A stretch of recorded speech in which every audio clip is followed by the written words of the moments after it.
We're back. We're the MX Geek Show, and we're gonna do the recap of round two at Loretta Lynn's.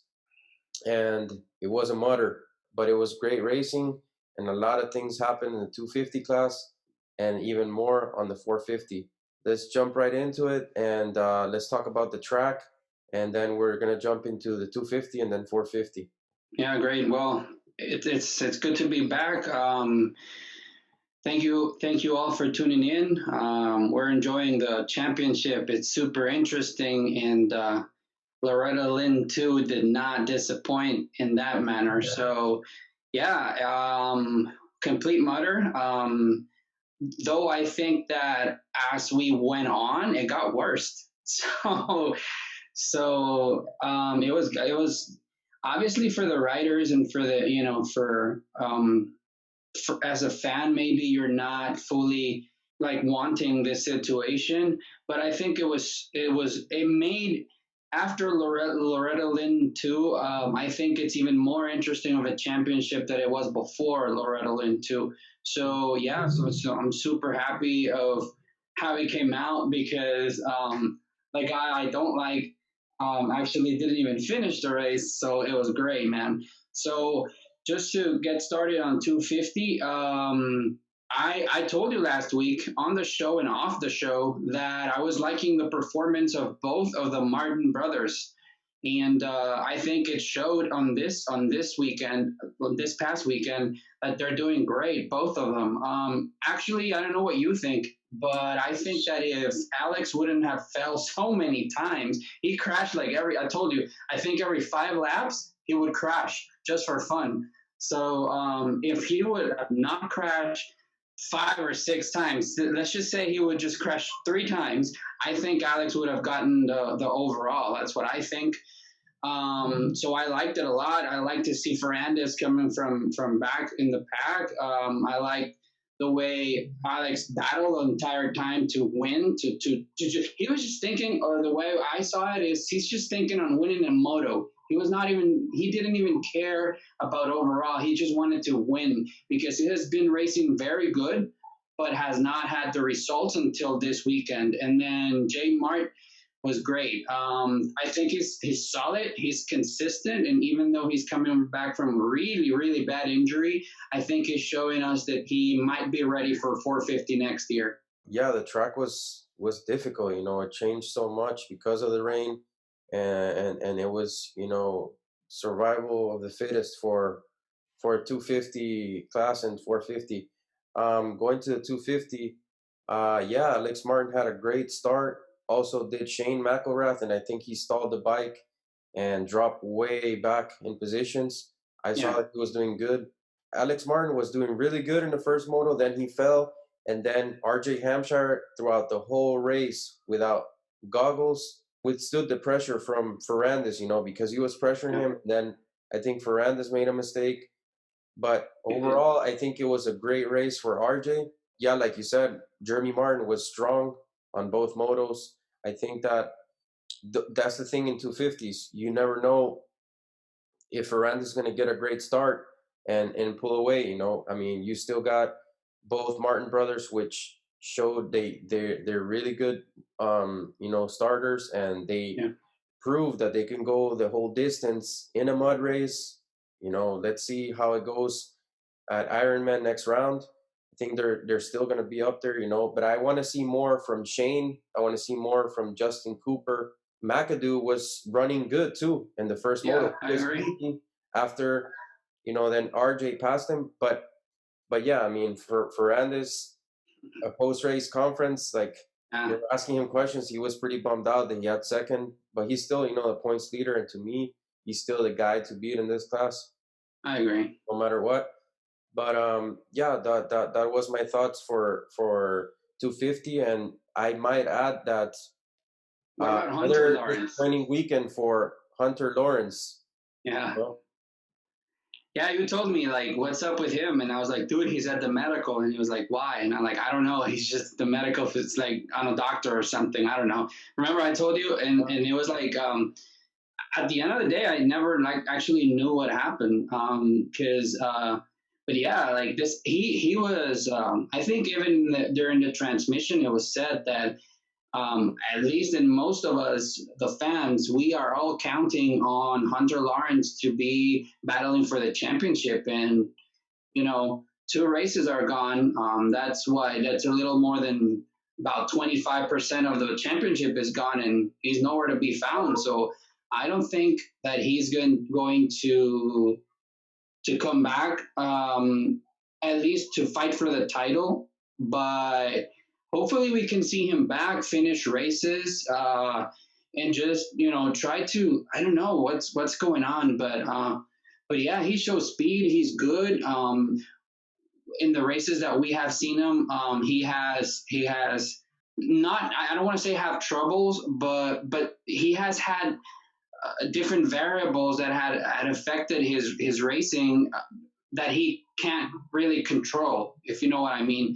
So I'm not trying to say he's not doing what's everything that he can, but there's stuff going in his way, and I hope he can sort it out because I want to see a couple more riders, like you said. I am expecting a lot and still to come. Like I really wish they can come back.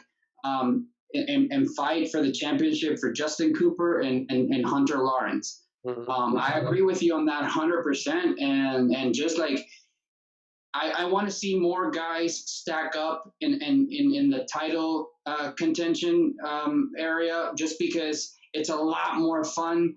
You know how 450, you don't know who's going to win, not because there's nobody ready for it, but because there's many of them ready for it.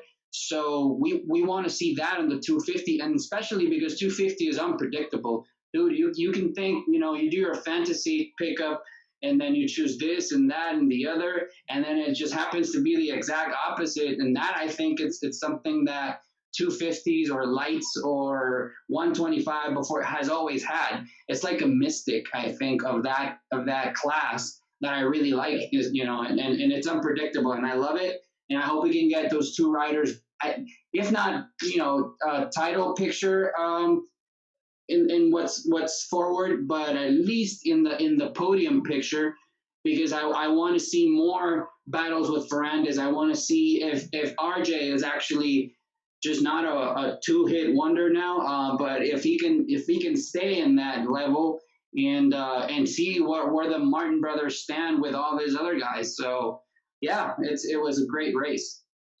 Yeah, I mean that's also those are all good points from 250 class. I said what I needed to mention about the 250 race, but let's transition to 450, where I think that everything went down in this class, like starting from with Zach Osborne. But yeah, that's Man, starting qualifying. because there weren't any practice, like he was allowed to go to the B qualifying session, Yeah. and he was able to get a time, so starting with Zach Osborne, and then everything that went down in both motos. So going Moto 1, Justin Barsha pulling out the whole shot and winning by, like, I don't know, 30 seconds, I think it was Eli Tomac in second place, and with 2 laps to go, his bike just died, just completely died. And then ninth place, because he had gone sufficient laps in that moto. And lapped a bunch of riders. Exactly. Lapped a bunch of riders. But then in Moto 2, I think he fell in the first turn. He hit Adam Cincerulo's bike, fell from last place, and he came all the way to sixth place at some point. Then again, the bike died in the second moto. And Max Anstey in that moto, man, it was awesome. Awesome weekend for Anstey. It was awesome weekend. Not only that, but Moto 2 was crazy because he got the whole shot. He was leading the most of the race, and then Marvin was pushing, and all of a sudden you see Osborne coming from nowhere, passing him, and then almost at the last lap, Muscan too coming up right behind them. It was a good 450 shakeup in this round for sure. I mean, Tomac is now 40 points down. I think it's safe to say that it's going to be very tough for him to four-peat in this situation now. That's what happens. The championship got more interesting now. I mean, unless something similar happens to Osborne, who knows? Maybe he's the one that's going to be 450 champion this year. I don't know. It's still too early to tell because anything Yeah. can happen. Injuries can happen, just like we saw Cooper Webb, Ken Roxon. But Osborne is determined, and you can see it. While I give my points, it'd be nice if you can pull out the maybe you can read us all out how the standings are for the championship 450 right now. So I want to say a couple of things. You know, like on YouTube, I also watch different channels and different guys speaking about motocross. And I just came across yesterday, I think, a little interview that I think it was a Zoom meeting or something that Chad Reed was on, and he was telling how nobody really develops in the same way. So putting a cap on points or putting a cap on the amount of years you can ride and all that stuff Mm-hmm. is just it doesn't make any sense. And so for him, I'm just saying what he said. So my point is, I love the fact that Osborne is priming right now. He's 30, isn't he? Or 29? No, he's 30. Just so now that you mentioned that, I got the standings pulled up here. Osborne is 30. Marvin Muscan is 30. Eli's 27. Right here, the standings: 88 points. First place Osborne. Then Marvin with 69 points. Justin Barsha 59. Jason Anderson 58. Blake Baggett 51. He's tied with Adam Cicerulo at 51, and then Tomac 48 points. So that means he's 40 points back, which I know he's going to turn into a demon trying to prove everyone Yeah, wrong, even if he doesn't win this championship. And it might come down to this round where everything happened with both motos. He's going to go out and prove he's still the guy, the yeah, fastest guy outdoors. And who knows? I mean, now it got tougher for him to four-peat, but I don't think it's said and done that it might be Osborne. me Marvin is too. right there. Jason is right there.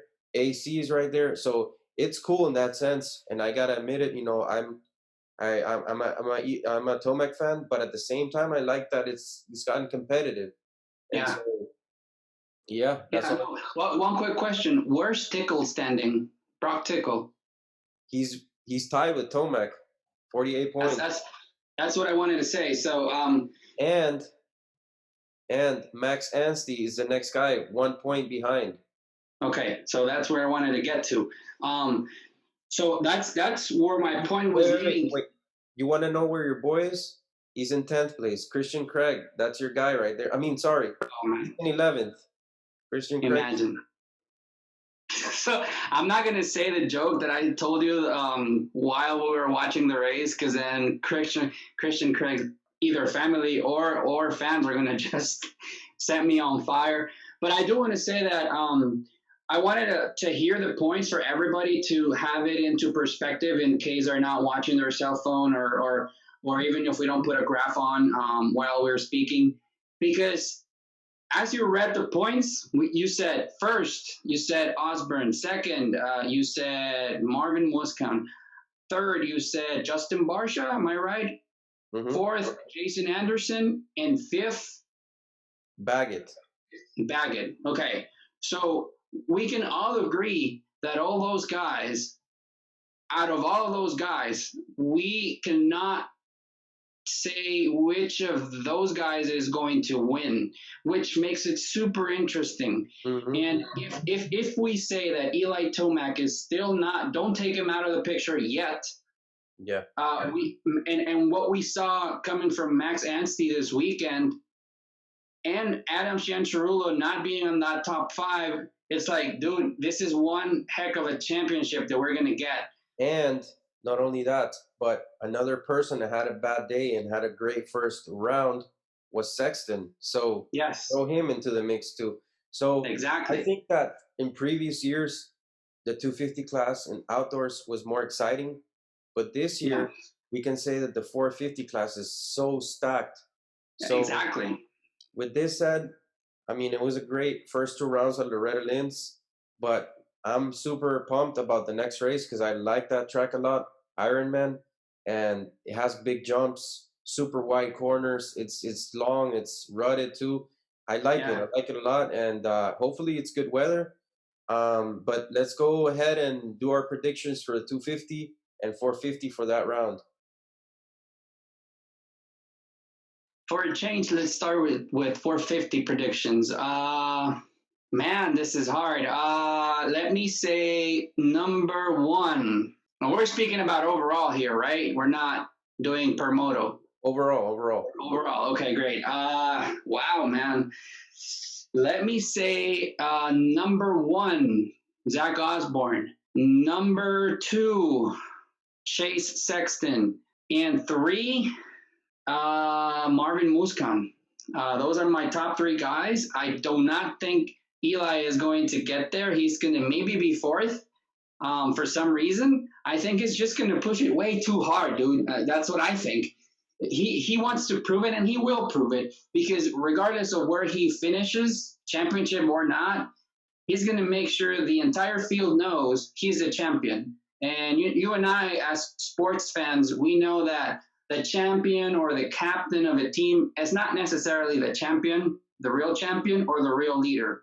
So I think he's going to prove it anyways, and that's going to be just super interesting, man. But I don't think he's going to. I think he has one more race in which he's not going to win, and I think is this coming one, because you saw how he threw like down to the floor his motor when it broke. He was so pissed, bro. So and that I think that I don't think he's gonna get it together for this one, because there's way too many emotions going on right now. He wants to win bad, and that's why I think he's not gonna be on my top three. And 250, I'm Dylan Ferrandis, number one, that's for sure. Number two, Jeremy Martin. And number three, I will say, I don't know, that third spot, Shane McElrath. He's riding good. I don't really like McElrath how he rides, but he's doing good, man. I think he's trying to prove a point. He's trying to get a 450 ride for next year, and he's doing great. I think he's going to be in the podium. Wow, those are really good picks. I'm not gonna lie, and bold predictions there too for the 450. My predictions for the 450 this weekend, I'm gonna go number one, AC. Number two, Oh man. Eli Tomac, and Okay. number three, I'm gonna put Marvin. Yeah, that sounds good. So and then 250, I think Justin Cooper is gonna bounce back really good, and he's gonna get the overall. Number two, I'm gonna put Jeremy Martin, and number three, I'm gonna put Ferrandis. Wow, man, that's bold predictions right there. Very bold, but I just think that that 250 class is gonna do that much better in a dry track, in a wide track. Even Dylan, but I think you're gonna see a lot of speed in both classes in this track, because this track is super wide. It's wide, yeah. A lot of lines for passing. I think hopefully it's great weather, and I can't wait, man. I'm pumped because I know Tomac is gonna come, like a demon. And I was debating between him or AC, but AC, I think he's also, looking to prove something, that he has the speed. Maybe he doesn't get the overall, but he can get a moto win pretty soon here. And I just think that Tomac, I guess, more motivation after. That's crazy to say because he just won a Supercross title. He's won 3 of these outdoor titles. So not only for this MX title, but going into next year too in Supercross, it's going to be stacked. I can't, man. I'm just so pumped that MX is back, and then next year, that in the class.